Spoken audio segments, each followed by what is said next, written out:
श्री स्वामी समर्थ. मनात कधी काय कुठलं येईल ना ते सांगताच येत नाही. तसंच मला काल मी तुम्हाला सांगते, म्हणजे परमेश्वराचा सहवास लाभला तर स्वामींची सेवा करायला लागल्यावर काय काय होतं त्याचा आत्ता एकदम ताजा आहे तोपर्यंतचा अनुभव शेअर करायचा असं तुम्हाला सांगितलं. म्हणजे ठरवलंच मी.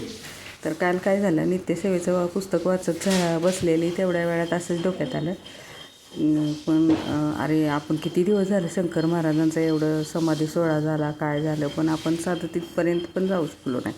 असं साधारण वाचता म्हणजे नाही का, कधीतरी संकटात धावून आलेल्या एखाद्या माणसाला जसं परत एकदा ओळख ठेवावी मनात, तशी माझी मनात जागी झाली ती. तर तेवढ्या वेळात नंतर जेवायला वगैरे बसलो, म्हणजे सगळी कामं आवरून रविवार होता ना. तर थोड्या वेळाने जेवता रेणुकाच्या पण मनात आलं की आपण खूप दिवस झालं कुठं गेलोच नाही. आणि खरंच आहे, 6 दिवस आहे ना, सोमवार ते शनिवारपर्यंत आपल्याला कधीच रोजच्या रुटीनमधनं सगळं सांभाळता इकडं तिकडं स्वतःसाठी पण एन्जॉय म्हणून किंवा एखाद्या पाहुण्यांच्याकडे पण जाता येत नाही. एवढी सगळे हल्ली दुनिया बिजी झाल्या. आणि तसंच मनात आलं होतं माझ्या, पण मी तिला बोलून दाखवलं नव्हतं. मी म्हटलं कशाला उगाच नाही का प्रत्येक वेळेला आपण म्हणायचं चला देवाला जाऊया, त्यापेक्षा नको. तर त्यांना पोरांना वेळ असतो, जरा एक दिवस सुट्टी असते, तर तेवढ्या वेळात त्यांच्या कलानं काय करायचं ते करू दे म्हणून जेवत बसलो होतो. तेवढ्या वेळात तर ती पटकन अशी म्हणली, आपण खूप दिवस गेलेलं नाही. मग म्हणले चला आता कुठं जाणार, तर शंकर महाराज मठात जाऊया.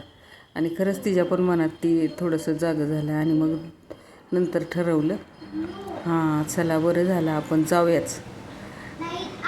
आणि मग मनात आलं की म्हणजे महिन्यातनं, 4 महिन्यातनं, आठवड्यातनं, 15 दिवसातनं कधी वाटेल ना त्यावेळेला मठात गेलं की मन अगदी शांत होतं. आणि समाधी सोहळ्याला जाऊ शकत नाही एवढ्या गर्दीत आपण पोरांना घेऊन. त्यामुळं म्हटलं जरा जाऊ दे 4 दिवस लेट जाऊया. मग तिथं जरा आणि आदनंमधनं काय सांगावं, मग तिथं विरेन पण छान रमला.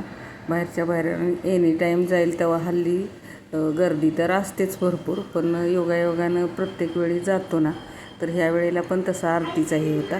आणि एक प्रकारची तल्लपच होती आपल्याला महाराजांच्या तिथल्या प्रसादाचा, भात खाण्याची. त्यामुळं प्रसाद घेतला आणि छान एन्जॉय केला आणि आलं. जय श्री शंकर.